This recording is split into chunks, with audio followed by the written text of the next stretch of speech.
The following program contains graphic images some viewers may find disturbing. Viewer discretion is advised.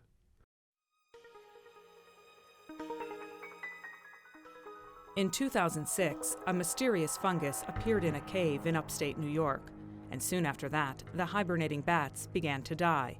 Within just a few years, that fungus spread over 2,000 miles throughout the Northeast, in many colonies, wiping out more than 90% of the bats it came into contact with. This is probably the most devastating wildlife disease to ever hit North America. Because the fungus first grows around the bat's nose, scientists called it white nose syndrome. Now, more than 6 million bats are dead. Bats are incredibly resilient and are highly adapted to their environment and to changing conditions, and they've evolved to be able to handle anything. And here comes this disease that just is completely wiping them out, and it's blown all of us away. Pennsylvania has emerged as a major player in the national fight against white nose syndrome, even as our own bats continue to die. Some experts fear it may be too late to help them. A lot of people don't understand bats very well, might have a fear of bats, and really don't understand why should I care that all of the bats in my backyard are gone. In agriculture and forestry, and even in terms of human health, bats perform a crucial service, pest control, worth billions of dollars. But white nose syndrome is threatening to push entire bat species to the brink of extinction. Bats are amazing creatures. They're dying in unprecedented numbers. This is a huge wildlife disaster. I think Pennsylvania will have very few bats left.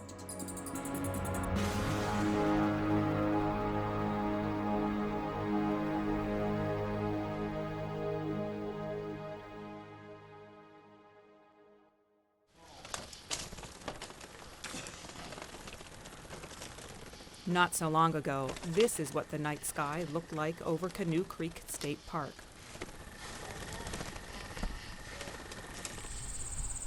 This is what the sky looks like now since white nose syndrome arrived in Pennsylvania in late December 2008. With white nose, it's something we never saw coming. Fungus that just not only works on their body, but also affects their behavioral mechanisms for survival.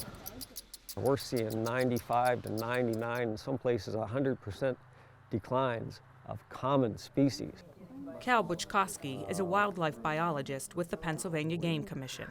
The left wing looks very clean. He and a team of technicians are counting and tagging bats at an old mine shaft on park property. The trouble is, there aren't many bats left to count. What we do know is that the bats were pouring out of here to die for the last 2 winters. Our last count was before white nose syndrome came through, and it was about 35,000 bats in this site alone. My hope is that we'll have 2,000 to 3,000 bats survive here. Greg Turner is another biologist with the Game Commission, and he's an endangered mammal specialist. Tonight's survey could provide signs of hope or paint a grim picture of just how few bats remain. This harmless device, called a harp trap, catches the bats. The technicians weigh, measure, and ban the bats, and then release them. And the number on this band is PAGC 55197. In past years, a survey like this could yield thousands of bats over the course of a night. Greg's hopes this year are modest. Hopefully we'll catch at least a couple hundred bats tonight. Bats make up more than 1/5 of all mammals on the planet. Most eat insects exclusively, and 6 of those species are native to Pennsylvania. The state's network of caves and mines provide perfect underground shelters in winter. They're called hibernacula. Bats spend the summer gorging on insects and building up fat reserves to make it through hibernation. Then they head deep into the hibernacula, drop their body temperatures to conserve energy, and ride out the winter until their food source returns. It's an extraordinary survival strategy. And then white nose syndrome arrived, trumping 50 million years of highly specialized evolution. This fungus has become a part of this underground ecosystem. Even though it's an exotic species, it has come in and established itself, and it's here every year. which means even bats lucky enough to survive it one winter will have to return to that hibernacula the following fall and fight it again. When they go into these sites, they cluster up. And then when the fungus grows, it produces all these spores, and the bat arouses and flies around, and as it flies around, it's spreading the spores all over the site. The fungus does not harm humans. Our bodies are too warm to make good hosts. This fungus is what's called psychrophilic, meaning it's cold-loving. It grows best between 39 and 51 degrees, the very same temperature range that holds steady deep inside caves and mines where bats prefer to hibernate. And when they hibernate and drop their body temperatures, bats also suppress their immune systems, creating the right conditions for the fungus to grow on the bats. This is basically like a perfect storm hitting these bats. The fungus's formal name is Geomyces destructans. This bat died completely covered in it. The white growth first shows up around the bat's muzzle. Then it spreads to invade connective tissues and muscles, causing thousands of tiny wounds. And as the fungus starts growing on them and getting into their follicles and in and under their skin, we think it's an irritant, and it starts waking them up. And every time a bat wakes up, it uses 30, 40, 50 days worth of fat reserve. Healthy bats normally do rouse from hibernation every few weeks, but the ones with white nose syndrome seem to be rousing every few days, depleting their fat reserves. Some die still clinging to the wall, others fall to the floor.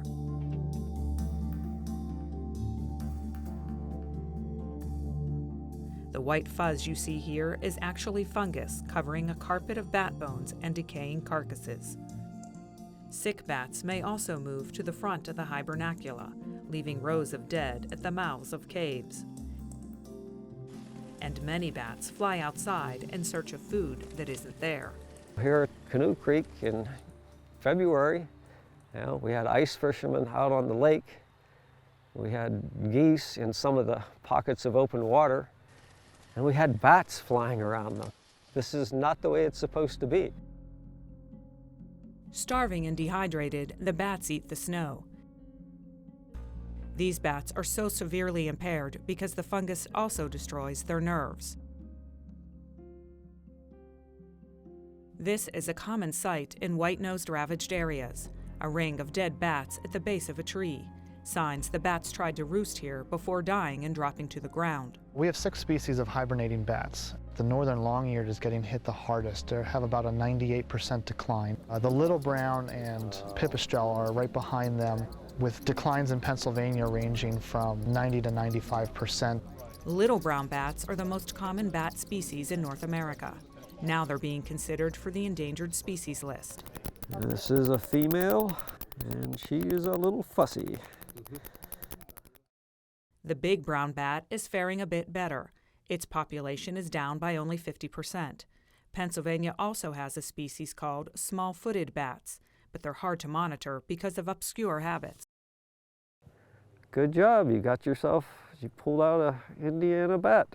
The last of the state's 6 species is the Indiana bat. It's been on the federally endangered species list since 1967, and it's the only federally endangered mammal in Pennsylvania. He's got more of a Roman nose type of appearance. It's much more furred on the forehead.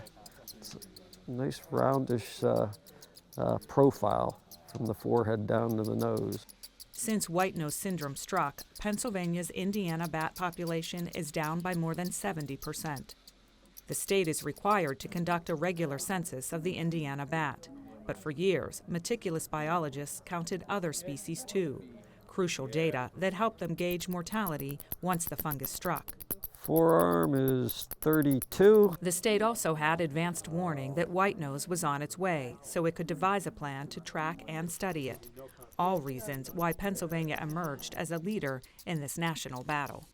We mobilized really quickly and and found a lot of really willing collaborators, and we all got together and worked together, and you know, we're not in this for our egos, we're in this to try and learn something and help out the bats. A lot of people don't understand the importance of bats, and they don't know what they do for us. Our farmers really get a big benefit from bats. A really big benefit in the form of free pest control. Bats are the only nighttime insect eaters we have, feasting on crop-eating moths and beetles and massive amounts of mosquitoes. A single bat can eat up to 1,000 mosquitoes in an hour. 1 million bats could consume nearly 700 million tons of mosquitoes in 1 year. According to a study done through the U.S. Geologic Survey, that free pest control saves farmers about $74 per acre. Agriculture is Pennsylvania's #1 industry. And bats pest control saves the state $300 million each year. Nationally, it adds up to a staggering $23 billion savings. So if the insect population actually does change because of the severe bat decline, we could be seeing increased uses of pesticides, but we can also be seeing increased prices in our food. It's going to cost a lot more to feed the cattle and the chickens and everything else, and so the price of eggs and milk and meat, it's all going to increase. Meaning this wildlife crisis carries heavy consequences for humans as well as bats. We'll come back to Canoe Creek later to find out just how many bats they trapped in the course of the night. But first, where did the Geomyces destructans fungus come from? Scientists believe it found its way here from Europe, but most European bats managed to survive the fungus, suggesting they evolved with it and built up resistance over millions of years. Resistance our bats don't have. The environmental conditions are right for the fungus to grow in caves, basically from northern Florida all the way up into Canada. By the end of 2011, Geomyces destructans was found in 16 U.S. states and 4 Canadian provinces. Based on how white nose syndrome has been spreading since we first discovered it, we have reason to believe that it'll continue spreading south and west. So this is a pretty epic wildlife disease crisis. U.S. Fish and Wildlife is the federal agency leading the National Response Plan and funding much of the research. Since 2008, it's offered $9 million in grants, and in the final days of 2011, Congress announced it's allocating another $4 million from the Department of the Interior's Endangered Species Recovery Fund. During the winter, when we are getting a lot of reports of new sites, I get a little disheartened about what the future holds for bats. I'm most optimistic about white nose syndrome and our efforts to contain and manage the disease when I'm working with our partners. We've got a really amazing and very dedicated group of partners. The Pennsylvania Game Commission has been involved in the white nose response since basically the discovery of white nose syndrome. They've worked very closely with Fish and Wildlife Service, and the state agency has provided a lot of support for the white nose response. Also, Bucknell University, Deanne Reeder and her lab have really been one of the leaders in some of the white nose research that's been going on. And the cooperative response is really sort of unprecedented in dealing with a disease of this nature. So this is all set up. This is our 100. Yeah. Deanne Reeder and Bucknell University, names that come up again and again in the white nose syndrome saga. Well before white nose syndrome struck, she and her team of biologists, lab techs, and graduate students were studying bat hibernation habits and their immune systems, so the lab was already set up to study hibernating bats under controlled conditions. So it put us in the position to be able to actually just start this work really rapidly. I don't think I've worked this hard in my life since I was getting my PhD. The main question they're asking here is why some bat species seem to be able to resist the fungus better than others. We're working really hard to try to understand that because there are 25 species in the U.S. that could potentially get white nose syndrome as it continues to move west. And so if we can predict which of those species are likely to get white nose syndrome, we can have very targeted conservation efforts. I don't think that we will ever cure white nose syndrome.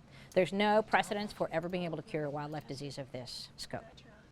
But what we can do is try to mitigate it. And I think that the most successful mitigation strategies will be those that come at it from multiple different angles. We have some drug treatment trials where we're testing several different antifungal drugs to see whether or not it will give these bats any sort of advantage. The issue with antifungal treatments is you don't know how those drugs might be metabolized in a hibernating animal. And you can't simply spray a cave with a fungicide because that could also kill the good organisms that are vital to the ecosystem. These are climate-controlled chambers, and they're filled with hibernating bats. But Deanne also needed a way to track bats' body temperatures in a natural environment. And commercial data loggers were too heavy. So Deanne and Greg Turner of the Pennsylvania Game Commission redesigned the device. We saw them open. There's a little circuit board inside. We trimmed down that circuit board, super glue it back to the battery there. They calibrate and program the data logger to read a bat's body temperature every 30 minutes. Then they dip it in plastic to waterproof it and attach it to the bat's back with a medical-grade skin adhesive. When they retrieve the device, it provides about 8,000 data points. It's all part of a massive effort to battle one very minute fungus. These tubes contain reproductive spores of Geomyces destructans. It just seems like this harmless little thing sitting in my refrigerator. But this is enough to kill, I don't know, maybe 1,000 bats. And this is the bane of our existence right now. I love that the group who worked on the fungus named it destructans. They named it for what it's doing to the bats. What are you doing up there?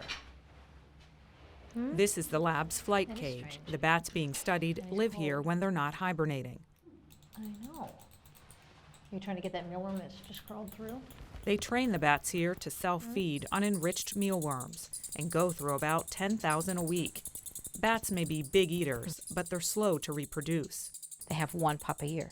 That pup has a 50% survival chance its first year. And that's bleak news in terms of the population bouncing back. U.S. Fish and Wildlife said it would take 200 years before bat populations could rebound to what they were before the crisis began. And that's the best-case scenario. Worst case scenario is that these numbers are going to be so low for bats they'll have a hard time finding mates. And the numbers will eventually crash. The good thing, when you try to look for little rays of hope in this work, now that there's so few bats, there's lots of food. And so if you're no longer competing with 95% of the bats that you used to compete with, you ought to be able to easily find food without expending as much energy.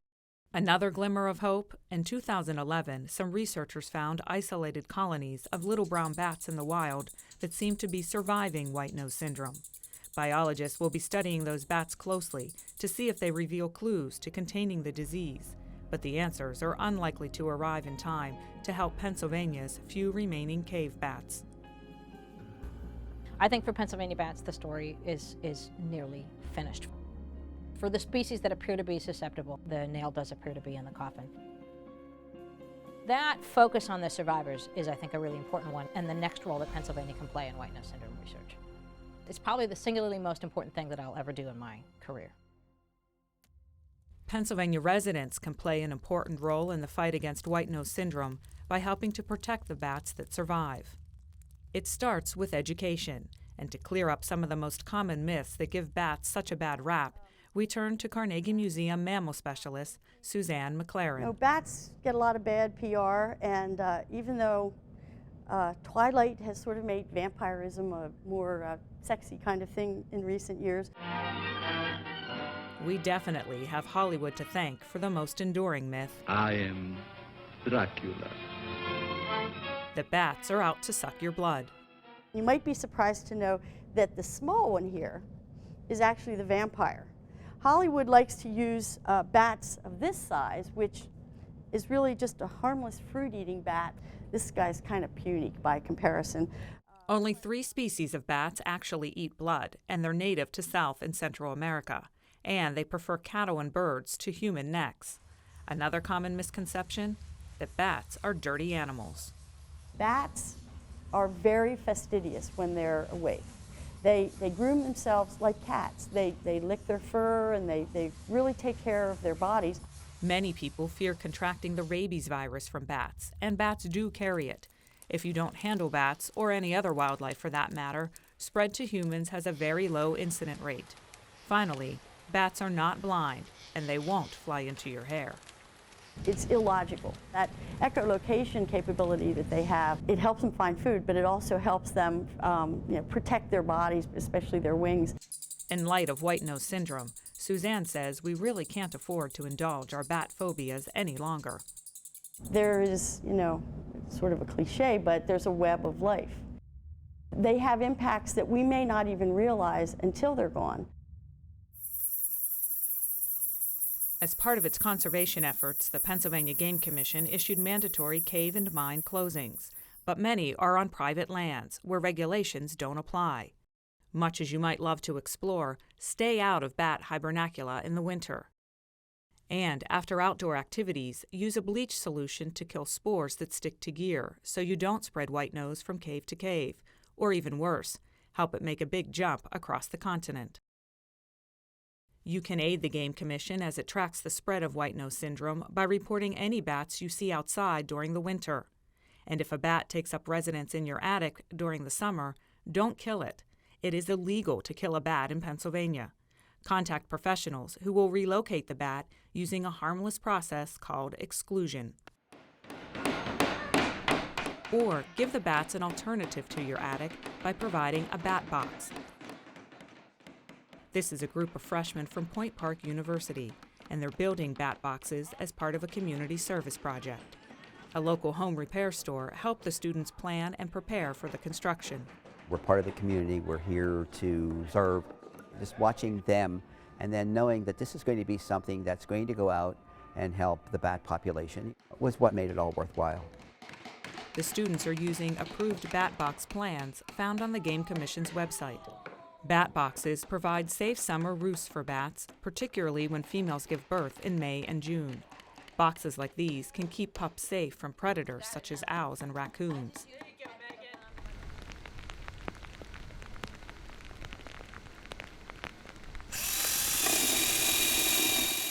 A few weeks later, the bat boxes are in the hands of the Pennsylvania chapter of the Nature Conservancy, an international nonprofit that protects habitats. Historically, bats would have roosted behind the loose bark of large old trees, and during the last part of the 1800s and the early 1900s, most of those trees were removed from the forest.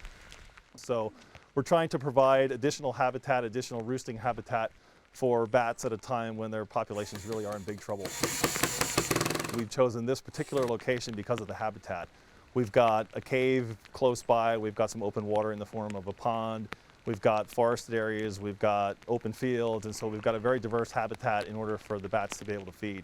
Locating it in an area where it's facing either the east or the south, so it gets that solar heating, and 10 to 15 feet in the air. One of the things that people can do to help bats is to support conservation organizations such as the Nature Conservancy and other organizations that are working to protect habitat and bats in Pennsylvania and beyond. Back at Canoe Creek State Park, Game Commission biologists Greg Turner and Cal Buchkowski show how to provide artificial roosts on a much larger scale. This is an old garage the park purchased and converted as part of its bat management program. And we put these baffles in. These baffles, we learned that they like crevices between 3/4 and 1 inch to squeeze into. And we gave them some vertical dimension so they can move down to get closer to ambient temperature. The park manages another artificial roost, this converted church, and it was a popular summer tourist attraction. You would have 5, 8, 10,000 bats just in this whole area right behind the building, just flying around in a circle, all together. And it's kind of like a social hour, I figure, I guess, make sure everybody came home for the night and nobody was lost out there. But yeah, and then all of a sudden it would just, okay, it's time to go in, and shoot right in that hole, and it was really something to see. The signs are still here. It's the bats that are missing. This past summer, the site was down to just 200 of them. Yeah. And that brings us back to the biologists trapping and counting bats later that night in the abandoned mine. Want to do another release? Just how many bats did they trap? To understand the number better, compare it to what they'd get before white nose syndrome hit. Back then, traps were so full they needed to be emptied every half hour, adding up to thousands of bats over the course of a night. Look at all of them. How many do you think are in here? This is amazing. On this night, after spending 6 hours at a site that once served as hibernacula for more than 35,000 bats, the team trapped just 38 bats. Greg Turner said by the end of 2011, hibernacula surveys performed to date show white nose syndrome has already killed 98% of Pennsylvania's cave bats.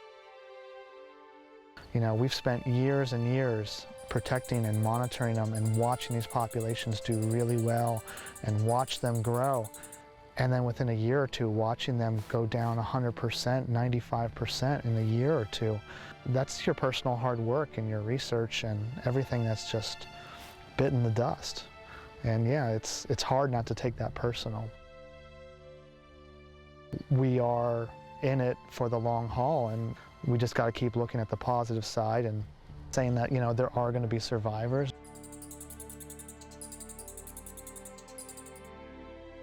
Some people say, you know, there's nothing you can do about this, and you know, it's a battle that we're going to lose. Well, I'm not one to give up.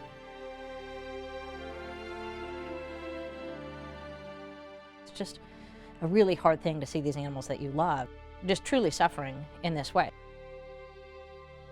To do this work with white nose, I think just sort of have to try to put all of that aside. You know, the only thing I know how to do is to put my nose to the grindstone and keep doing the work. Every bat that we find is precious and needs to be conserved.